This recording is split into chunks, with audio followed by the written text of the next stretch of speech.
নমস্কার, জয় শ্রীকৃষ্ণ। আজ আমি শ্রীমদ্ ভগবদ গীতার প্রথম অধ্যায় অর্থাৎ অর্জুন বিষাদ যোগ থেকে আমি 46 নম্বর শ্লোকটা প্রথমে আমি ধীরে ধীরে পাঠ করে শোনাবো, তারপর আমি আমাদের ছন্দে সুর করে পাঠ করে শোনাবো।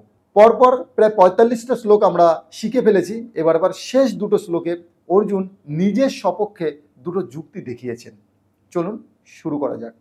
যদি মাম প্রতিকারম শস্ত্রম শস্ত্র পাণয়ঃ ধার্তরাষ্ট্রঃ রণে হন্যুস তন্মে সে মত রণ ভবেত। এবার আমাদের ছন্দে বা বিভিন্ন জায়গায় আমরা যেভাবে পাঠ করব সেভাবে সুর করে কিভাবে পাঠ করব একবার শুরু করা যাক। যদি মাম প্রতিকারম শস্ত্রম শস্ত্র পাণয়ঃ ধার্তরাষ্ট্র রণে হন্যুস তন্মে সে মতরম ভবেত।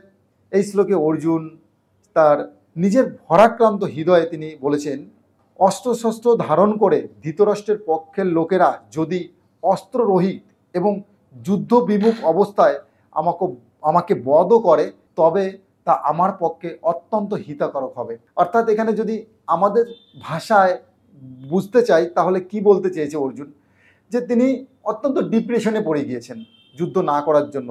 তিনি বলছেন ধৃতরাষ্ট্রের লোকজন যদি আমার হাতে যখন অস্ত্র না থাকবে তখন যদি বধও করে, তবু আমার পক্ষে মনে হয় মঙ্গল হবে।